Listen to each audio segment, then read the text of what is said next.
Hello everyone, Radhe Radhe. Sharad Purnima पर भगवान सत्यनारायण का व्रत कैसे किया जाता है और पूजा किस प्रकार करनी चाहिए, इस वीडियो में मैं आप सबके साथ शेयर करने वाली हूँ। तो ये पूजा जो है ना, आप सुबह के समय करें। इस तरह से चौकी बिछा लें और चौकी के ऊपर पीले कलर का या इस तरह से चमकीला कोई कपड़ा है तो वो बिछा लें, क्योंकि पूजा पाठ में चमकीले कपड़े ही रखे जाते हैं। इसके बाद मैंने चावलों का इस तरह से आसन दे लिया है और भगवान सत्यनारायण की अगर आपके पास कोई तस्वीर है या कोई प्रतिमा है उनकी, तो इस पूजा में उन्हें विराजमान करें। तो मेरे पास जो है ना भगवान सत्यनारायण की तस्वीर है, देखिए इस तरह की। तो इस तरह से तस्वीर जो है ना विराजमान कर लें आप चौकी पर।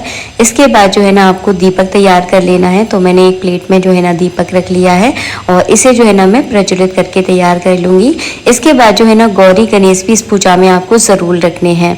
अगर आपके पास गौरी गणेश नहीं है तो सिपाड़ी या हल्दी के रूप में आप गौरी गणेश को विराजमान कर लें, लेकिन गौरी गणेश की पूजा करना ज़रूरी होता है, तभी सत्यनारायण भगवान की पूजा पूरी मानी जाती है। तो यहाँ पर मैंने गौरी गणेश को विराजमान कर लिया। इसके बाद मैं अपने सीधे हाथ में थोड़े से चावल लूँगी और गौरी गणेश का, भगवान सत्यनारायण का मन में ध्यान करूँगी और चंद्रदेव का भी मन में ध्यान करते हुए चावल चढ़ा दूँगी। इसके बाद जो है ना मैं करवाऊँगी स्नान। जब भी आप तस्वीर का पूजन करें तो भाव का स्नान करवाया जाता है। तो 4 बार इस तरह से आपको जल चढ़ाना है चम्मच से। तो इस तरह से जो है ना 4 बार मैं जल घुमाऊँगी। उसके बाद एक बार जो है ना मैं पंचामृत से स्नान करवाऊँगी और पंचामृत से स्नान करवाने के बाद फिर से मैं एक बार शुद्ध जल से स्नान करवाऊंगी। तो इस तरह से जो है ना भगवान को स्नान करवाया जाता है। इसके बाद इस जल को आप अपने पूरे घर में छिड़क सकते हैं। आप चाहें तो इसे प्रसाद के रूप में ग्रहण भी कर सकते हैं, तो वो आपकी मर्जी है।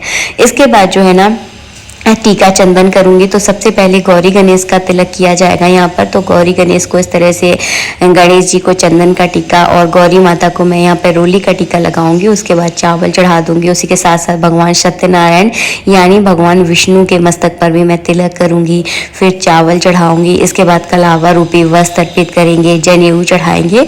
तो जैसे कि हर पूजा में पूजा की जाती है, सेम वैसे ही आपको पूजा करनी है। और ये व्रत जो है ना साल भर में एक बार आता है और कहते हैं कि इस व्रत को करने से आपकी हर मनोकामना पूरी हो जाती है। इसके बाद जो है ना इस तरह से चढ़ा दिया है। पूरी संपूर्ण विधि मैं इस वीडियो में आप लोगों के साथ शेयर कर रही हूँ। आप चाहें तो इस पूजा को अपने घर पर भी कर सकते हैं, या फिर आपके आसपास कोई भगवान सत्यनारायण का कोई मंदिर है जहाँ पर भगवान सत्यनारायण की मूर्ति जो है ना विराजमान है, उस जगह भी आप जाकर पूजा कर सकते हैं। इसके बाद जो है ना मैं इस तरह से फल चढ़ा दूंगी। जो भी मौसम के फल हैं वो फल चढ़ा दीजिए, धूप दीप दिखा दीजिए, जैसे कि मैं आपको वीडियो में दिखा रही हूँ। इस तरह से धूप दीप दिखाया जाते हैं। इसके बाद जो है ना आप माला लेकर आए हैं तो भगवान को माला अर्पित कर दें। अगर फूल हैं तो फूल इस तरह से चढ़ा दें। आज हमारे बगीचे में केवल 2 ही फूल थे तो मैंने इस तरह से भगवान को अर्पित कर दिए हैं। तुलसी भगवान को अर्पित ज़रूर करें, क्योंकि भगवान विष्णु की पूजा में तुलसी चढ़ाना अनिवार्य होता है। तो यहाँ पे तुलसी चढ़ा दिए। इसके बाद 7 पेड़े बनाए जाते हैं।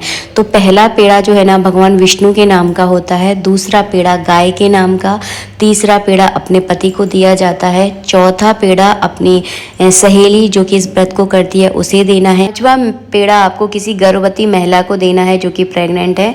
इसके बाद 6ठा पेड़ा तुलसी माता को दिया जाता है और 7वां पेड़ा जो है ना खुद प्रसाद के रूप में खाया जाता है। तो इन 7 पेड़ों को इस 7 हिस्सों में जो है ना बांट दिया जाता है। इसके बाद आपको कथा पढ़नी है, तो अपने सीधे हाथ में थोड़े से चावल लें और पूरी सत्यनारायण भगवान की कथा पढ़ें। और इसके बाद जो है ना 1 लोटा आपको जल लेना है। इस लोटे में के जल में जो है ना थोड़ा सा आपको कच्चा दूध मिलाना है, क्योंकि इसी लोटे के जल से चंद्र देवता को अर्घ दिया जाएगा। तो इसमें थोड़ा सा देखिए इस तरह से आप कच्चा दूध मिला लें। और पूजा के समय से कलश को यहीं रखा जाता है, शाम के समय आपको अर्घ देना है। जब कथा आपकी संपन्न हो जाए तो उसके बाद जो है ना चावल के दाने इसी कलश में आपको डाल देना है और शाम के समय जब चंद्रदेव उदय हो जाते हैं उससे इसी कलश से जो है ना अर्घ देना है। तो ऐसे जो है ना ये पूरी पूजा की जाती है। बहुत ही सरल तरीका मैंने इस वीडियो में आपको बताया है। तो 7 पेड़ों को 7 तरह से आप विस्तृत कर दें, मतलब सब जगह बांटना है आपको। इसके अलावा जो है ना खीर बनाई जाती है आज के दिन चंद्र की रोशनी में, यानी चंद्रमा की रोशनी में आपको इस चावल की खीर को रखना होता है। तो आज के दिन आप चावल की खीर ज़रूर बनाएं और इसको जो है ना चंद्रमा की रोशनी में आप ज़रूर रखें कि थोड़ा सा अमृत हम सबको ज़रूर मिल पाए। या इस तरह से रखनी है ताकि कोई जनावर वगैरह या रात में कोई छिपकली वगैरह, देखिए आप सो जाते हैं, आपको कुछ नहीं पता होता है। तो इसे जाली, जो मच्छर वाली जो जाली होती है ना, उसको अच्छे से ढक दे और कुछ ऊंचे स्थान पर रखें ताकि कोई दिक्कत ना हो। इसके बाद जो है ना आपको आरती करनी है। आरती करने के पश्चात आपको जल का अर्घ देना है और फिर उसके बाद हाथ जोड़कर आपको प्रार्थना करनी है। सुबह के समय आप पूजा करें और शाम के समय चंद्रदेव को अर्घ देने के बाद आप पूरी चौकी हटा दें, क्योंकि पूजा करने के पश्चात 2 से 3 घंटे के बाद आप चौकी हटा सकते हैं, कोई दिक्कत नहीं है। लेकिन इस चौकी को आपको रात में चंद्रमा को अर्घ देने के बाद ही हटाना है।